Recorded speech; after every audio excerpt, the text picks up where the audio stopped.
نبينا محمد وعلى آله وصحبه أجمعين، أما بعد، فيقول الله جل شأنه في تنزيله الحكيم بعد أعوذ بالله السميع العليم من الشيطان الرجيم، بسم الله الرحمن الرحيم، قل للمؤمنين يغضوا من أبصارهم ويحفظوا فروجهم ذلك أزكى لهم إن الله خبير بما يصنعون۔ سامعین، سوا سپارے کی تلاوت ہوئی۔ سورۃ النور، سورۃ الفرقان اور سورۃ الشعراء، یہ تین صورتیں پوری پڑھی گئی۔ سورۃ النور 18ویں پارے کی وہ صورت ہے جو حقیقت میں اسلامی معاشرے کے لیے نور اور روشنی کا ذریعہ ہے۔ اللہ نے اس سورہ کے اندر وہ احکامات بیان کیے ہیں جو ایک معاشرے کے لیے ضروری ہے۔ چنانچہ اخلاقی برائیاں، خاص طور سے زنا یا کسی کے اوپر زنا کی تہمت لگائی گئی ہو، یا اسی طرح بد نظری، اس طرح کے احکامات کو اس سورہ کے اندر ذکر کیا گیا ہے۔ گھر میں بچے کیسے رہیں ماں باپ کے ساتھ، کس عمر تک کے بچوں کو اجازت ہے کہ وہ اپنے والدین کے پاس کب تک آ سکتے ہیں، اس کی تفصیلات ہیں۔ 3 پردے کے اوقات ہیں، اس کا بیان آیا ہے۔ اسی طرح اس سورہ کے اندر اللہ سبحانہ وتعالیٰ نے آسمان و زمین کو جو اپنے نور سے منور کر رکھا ہے، اس کا بیان ہے۔ اللہ کہتا ہے وَمَن لَّمْ يَجْعَلِ اللَّهُ لَهُ نُورًا فَمَا لَهُ مِن نُور۔ اصل نور اور روشنی اور ہدایت کی روشنی، طاعت اور نیکی کی روشنی ہے۔ اللہ نے کہا کہ جس کے لیے اللہ نور نہ بنائے اس کے لیے کوئی نور نہیں ہے، یعنی وہ اندھیرے میں ٹانک ٹوئیاں مارتا رہے گا۔ عظیم احکامات میں سے ایک حکم پردے کی آیت کا نزول ہے۔ جو کہہ دیجئے کہ ہمارے سماج کے لیے یا مسلم معاشرے کی ایک خاص پہچان ہے حجاب کرنا، اور مردوں کے لیے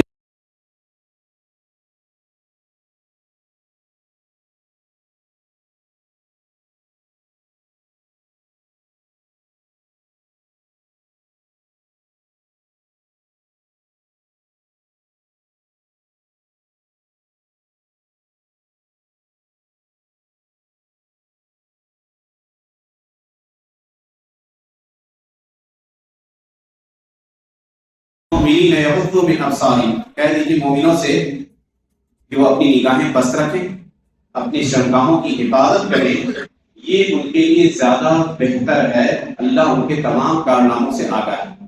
اور مومنہ عورتوں سے بھی کہہ دیجیے کہ وہ اپنی نگاہیں نیچی رکھیں، اپنی شرمگاہوں کی حفاظت کریں، اور اپنی زیب و زینت کو ظاہر نہ کریں مگر جو ظاہر ہو جائے۔ علماء نے کہا کہ چہرہ اور ہاتھ، اور صحیح قول یہ ہے کہ موجودہ دور کے فتنے کو دیکھتے ہوئے چہرہ اور ہاتھ کا بھی پردہ ہونا چاہیے۔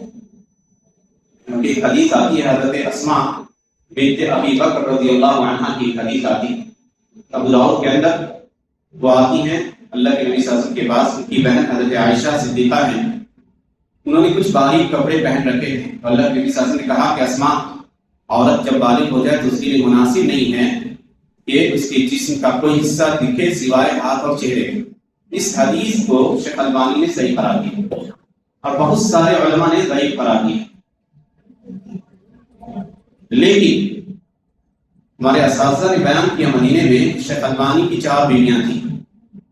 ان کی بیویوں کو دیکھا گیا کہ وہ سر سے لے کر پاؤں تک پوری طرح پردے میں رہا کرتے۔ شیخ کے نزدیک حدیث صحیح ضرور تھی، لیکن زمانے کے تقاضے کو دیکھتے ہوئے وہ اپنی خواتین کو حکم دیتے تھے کہ وہ پورا پردہ کریں۔ تو اسی لیے کوئی اگر استدلال کرتا ہے اس سے تو اسے چاہیے کہ موجودہ دور کے فتنوں کو سمجھے۔ اور اسی طرح ان آیات سے اسلام کے اندر حیا اور شرم کا پہلو بھی واضح ہوتا ہے کہ اسلام عفت و پاک دامنی کو بڑھاوا دیتا ہے۔ دعا سکھائی گئی ہمیں، اللہ کے نبی صلی اللہ علیہ وسلم کی دعاؤں میں سے ایک دعا یہ بھی ہے، اللہم انی اسألک الہدی والتقی والعفاف والورع والغنی۔ اے اللہ، میں تجھ سے ہدایت، تقوی، پاک دامنی اور تیرا ڈر اور خشیت، تیری خشیت اور مالداری کا سوال کرتا ہوں۔ یہ نبی صلی اللہ علیہ وسلم کی دعاؤں میں سے ایک اہم دعا ہے۔ عفت و پاک دامنی ایک مسلم عورت کا زیور ہے۔ جانتے اردو میں خواتین کے لیے عورت کا لفظ استعمال کیا ہے، یہ عربی زبان سے آیا ہے. عورت کا مطلب ہوتا ہے پردہ. عورت کا مطلب ہوتا ہے پردہ. تو گویا اسلام کی نظر میں ایک خاتون سراپا پردہ ہے. اس کے جسم کا کوئی حصہ دوسرے کو نہیں دکھنا چاہیے. اگر وہ نماز کے لیے نکلتی ہیں تو نبی صلی اللہ علیہ وسلم کا حکم ہے کہ اللہ کی بندیوں کو مسجد آنے سے نہ روکو. وَلِيَخْرُجْنَا وَهُنَّ تَفِلَاتٌ، لیکن ان کے لیے ہدایت یہ ہے کہ نکلیں تو زیب و زینت سے آراستہ نہ ہو، خوشبوؤں سے مزین نہ ہو. خوشبو نہیں رہنی چاہیے، سادگی کے ساتھ آئیں. عید کی مجالس میں سلف سب سے زیادہ زور دیتے تھے خواتین کو کہ وہ ان چیزوں کا خیال رکھے. بلکہ سفیان ثوری رحمۃ اللہ علیہ کہتے تھے کہ ہم لوگ عید میں جب نکلتے چونکہ وہاں خواتین سے اختلاف ہو جاتا تھا تو کثرت سے حکم دیتے تھے اپنے طالبوں کو، طلبہ کو بھی اور خود کو بھی کہ اپنی نگاہیں نیچی رکھو. بلکہ بعض سلف سے منقول ہے، سعد ابن ابی سنان مشہور محدث گزرے ہیں کہ ان کی اہلیہ ان سے کہتی عید کے دن کہ سعد عید کی نماز پڑھنے گئے، کتنی خوبصورت عورتوں کی طرف تم نے نظر اٹھائی. کہا اللہ کی قسم جب میں گھر سے نکلا تو اپنی اس انگلی کے علاوہ نظر اٹھا کے نہ دیکھا گیا، یہاں تک کہ میں تمہارے پاس لوٹ گیا. تو سلف اس درجہ خیال کرتے ہیں. ابن القیم رحمۃ اللہ علیہ لکھتے ہیں یہ بد نظری شیطان کے تیروں میں سے تیر ہے جس سے شیطان اللہ کے ذکر سے انسان کو غافل کر شہوات کے فتنے میں مبتلا کر دیتی ہے. یہ بد نظری خاص طور سے حیا کا جذبہ اللہ سبحانہ و تعالیٰ کے لیے رکھنا چاہیے. کہاں؟ جب ہم تنہائی میں ہوں، کیونکہ عظیم ترین گناہ وہ گناہ ہے جو تنہائی میں انجام پاتے ہیں. اللہ کے نبی صلی اللہ علیہ وسلم نے فرمایا میری امت کے کچھ لوگ آئیں گے. جانتے ہو مفلس کون ہے؟ صحابہ نے کہا المفلس فینا من لا درہم له ولا دینار. ہم میں سے مفلس وہ شخص ہے جس کے پاس درہم و دینار نہ ہو. اللہ کے نبی صلی اللہ علیہ وسلم نے کہا المفلس من امتی، میری امت کا مفلس شخص وہ ہے جو قیامت کے دن تہامہ کے پہاڑ کی برابر نیکیاں کر کے آئے گا. وَقَدْ جَعَلَهَا اللَّهُ هَبَاءً مَنْثُورًا، اللہ تعالیٰ اس کو ریزہ ریزہ کر دے گا. کیوں؟ کیونکہ یہ لوگ جب تنہائی میں ہوا کرتے اللہ کی حرام کردہ چیزوں کو شاد کیا کرتے. یہ عظیم ترین گناہ ہے. اگر ہم حیا کریں تو حیا کرنے کا حق اللہ سبحانہ و تعالیٰ سے زیادہ ہے. لوگوں سے ڈرتے ہیں کہ لوگ نہیں مبتلا ہو جائیں، لیکن اللہ کی ذاتی جو جس کی مراقبت ہمیشہ ہمارے اوپر ہے، ہم روزہ میں اسی احساس کو بڑھاوا دیتے ہیں نا کہ جب ہم پانی نہیں پیتے ہیں، جب ہم کچھ کھاتے نہیں، یہ سوچ کے کہ اللہ دیکھ رہا ہے. تو یاد رکھیے کہ آج کے اس دور میں جب برائیاں ہمارے گھروں میں، ہمارے دروازوں میں، ہمارے بستروں تک پہنچ چکی ہیں تو اللہ کا ڈر اور اللہ کی خشیت کا احساس رہے. یہ سب سے اعلیٰ درجے کی مراقبت ہے جس کا خیال رکھنے کی ضرورت ہے. اور معاشرے میں حیا اور شرم کے پہلو کو اس موضوع پر بولنے کی ضرورت ہے، کیونکہ جو انسان کثرت سے بے حیا چیزوں کی طرف دیکھنے کی طرف عادی ہو جاتا ہے نا، اس کے دل سے ایمان کا نور چھن جاتا ہے. عبداللہ بن مسلمہ القعنبی بڑے مشہور محدث گزرے ہیں. مسلم شریف کھولیے گا تو تقریباً 1/3 روایات ان سے ہوں گی. امام مالک کے خاص شاگردوں میں سے. جوانی کی زندگی بڑی عیش و عشرت میں گزاری، شراب نوشی میں مبتلا رہا کرتے ہیں. بصرہ کے رہنے والے تھے. ایک بار دیکھا کہ شور ہو رہا ہے، گلی سے لوگ جا رہے ہیں بڑی تعداد میں، اور بیچ میں ایک شیخ ہیں جو ایک گدھے پر سوار ہے. پوچھا شراب کے نشے میں دھت ہے؟ کہا کون آدمی ہے؟ کہا شعبہ ہے. کہا یہ شعبہ کیا ہوتا ہے؟ تو جو اتنے لوگ تھے گلی میں سب کو بڑا تعجب ہوا کہ یہ آدمی بصرہ میں رہنے کے باوجود شعبہ کو نہیں جانتا. شعبہ بن حجاج الواسطی امیر المومنین، امیر الحدیث، علم حدیث میں امیر المومنین کے لقب سے جانے جاتے. سب کو پھاند کے گئے اور شعبہ کے گدھے کی لگام کو پکڑ لیا. لوگوں نے کہا یہ محدث ہیں. کہا محدث کیا ہوتا ہے؟ کہا جو اللہ کے نبی کی جانب سے حدیث بیان کرے. چنانچہ انہوں نے شعبہ کی سواری کو پکڑا اور کہا حدثنی، مجھے حدیث بیان کیجیے. شعبہ نے دیکھا کہ یہ تو آوارہ سا نوجوان تو انہوں نے ایک بڑی مناسبت سے ایک حدیث پیش کی، کہا حدثنی منصور عن ربعی بن الخراش عن ابی مسعود البدری رضی اللہ عنہ ان رسول اللہ صلی اللہ علیہ وسلم قال ان مما ادرک الناس من النبوۃ الاولى اذا لم تستحی فاصنع ما شئت. انہوں نے ایک سند پیش کی اور کہا کہ اللہ کے نبی صلی اللہ علیہ وسلم نے فرمایا کہ پہلی نبوت کی باتوں میں سے ایک عظیم الشان بات یہ ہے کہ جب تمہارے اندر شرم و حیا چلی جائے تمہارے اندر سے تو جو چاہو کرو. کہا کہ یہ جملہ اس شخص کے دل پہ بجلی کی طرح گئی، ساروں عطا ہونے لگے اور گئے اپنی ماں کے پاس. اور جانے کے بعد کہا کہ ماں شراب کی مٹکوں کو انڈیل دیجیے اور میرے دوست لوگ آئیں گے کہہ دیجیے کہ آج کے بعد وہ نہ آئیں. سواری کسی اور نکل گئے مدینہ.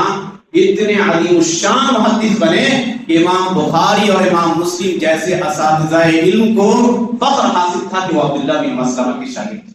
بلکہ علم حدیث کے فن میں ہم لوگ پڑھاتے ہیں کہ سب سے صحیح سند کون سی ہے، تو ان میں سے ایک سند کا ذکر آتا ہے جو سند عبداللہ بن مسلمہ القانبی عن مالک عن نافع عن ابن عمر کے حوالے سے پہنچے. تو دیکھیے شرم حیا کی اگر انسان کے اندر پیدا ہو تو اس کی زندگی کی کایا پلٹ دیتی. آج دیکھ لیجیے مصر میں 10 سال پہلے ایک واقعہ پیش آیا تھا، تقریباً 10 سال ہوتا ہو. ایک ڈاکٹر خاتون تھی جو ایک سواری میں کار میں جا رہی تھی، کار میں اچانک آگ لگی، نکل نہیں سکی، کپڑے جل گئے. آس پاس کے لوگ دوڑے کہ ان کو بچایا جائے. دیکھ لیجیے جان جا رہی اور آگ پوری کار کو چپیٹ میں لے چکی ہے. وہ عورت کہتی کہ میرے کپڑے جل گئے ہیں، اتنے سارے لوگ ہیں، میں نہیں نکل سکتی ہوں. افضل الموت علی حجابی، میں موت کو ترجیح دوں گی لیکن اس حالت میں نہیں نکلوں گی کہ میرے کپڑے چلے ہوئے ہیں، لوگ میرے جسم کے کسی حصے کو دیکھ سکیں. مر گئے. آج بھی واقع لوگوں کی نگاہوں میں دوڑتا ہے کہ حجاب کے لیے کتنی قربانیاں خواتین نے دی. حضرت عائشہ صدیقہ رضی اللہ عنہا کہتی ہیں کہ جب حجاب کی آیتیں نازل ہوئی تو اللہ کے نبی صلی اللہ علیہ وسلم نے جب اس آیات کی تلاوت کی کہا رحم اللہ نساء الانصار، اللہ قبیلہ انصار کی عورتوں پر رحم کرے. جیسے ہی آیت نازل ہوئی ان کے پاس چادر نہیں تھے، دوپٹے، اپنے بستروں کے چادر کو پھاڑا اور اپنے آپ کو حجاب میں محجوب کر لیا اور کہتی تھی کہ گرمی کی سخت دنوں میں بھی وہ سیاہ چادر کو اپنے سر پہ لپیٹے ہوئی جاتی. یاد رکھیے میری ماں اور بہنوں، خاص طور سے مخاطبوں سے کہ آپ کا حجاب پہننا یہ عبادت ہے. عبادت ہے کیوں؟ کیونکہ آپ اللہ کے حکم کی تعمیل کریں.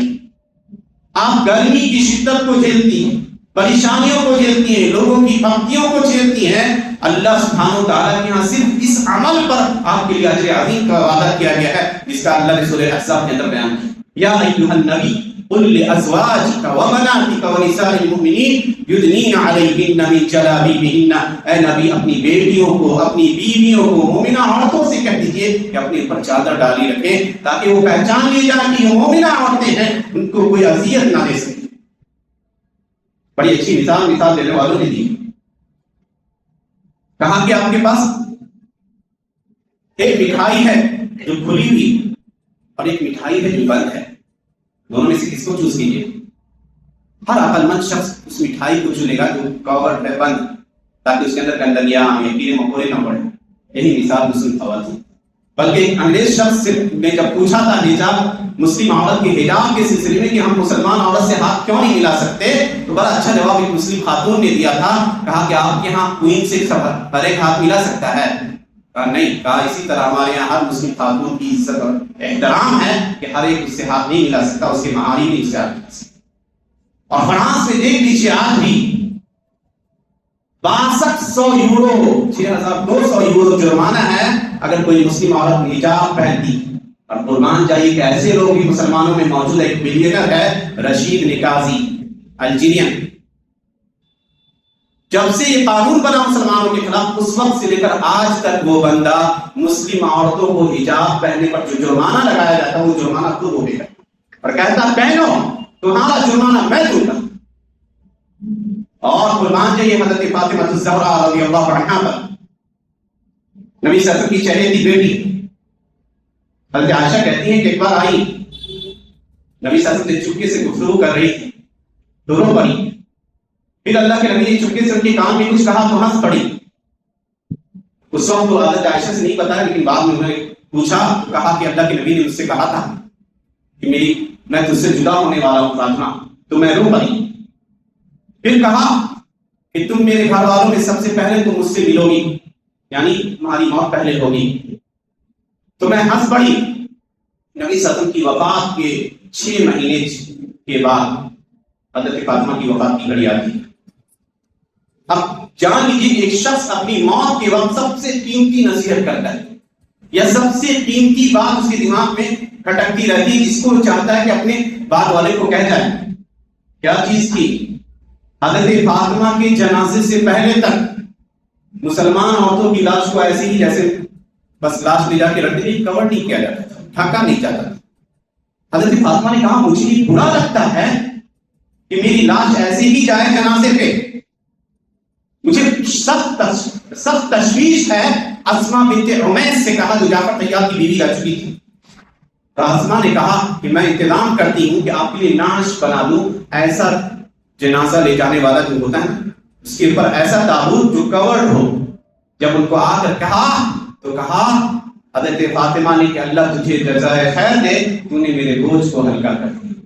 حضرت علی نے غسل دیا اور رات میں ان کی تدفین کی تاکہ لوگوں کی نگاہوں میں نہ آئے۔ کتنا پردے کا اہتمام کہ مرنے کے بعد کوئی حساب نہیں ہے، مرنے کے بعد کوئی حساب نہیں ہے، یعنی اس میں مواخذہ نہیں ہوتا، اس کے باوجود تشویش ہے کہ غیر مردوں کی نگاہوں تک نہ پہنچے۔ میری ماں اور بہنوں خاص طور سے یاد رکھیے کہ فتنوں کے اس دور میں جب دشمنان اسلام چاہتے ہیں کہ مسلم عورتوں کو بے لباس کر دے، بے حجاب کر دے، آپ کا حجاب آپ کی شناخت ہے، پہچان ہے، اس پہچان پر برقرار رہیے اور اس کو عبادت کا حصہ سمجھیے۔ اللہ سبحانہ وتعالیٰ سے دعا ہے کہ اللہ سبحانہ وتعالیٰ ہمیں ان باتوں پر عمل کی توفیق عنایت فرمائے۔ آمین۔ وآخر دعوانا الحمد للہ رب العالمین۔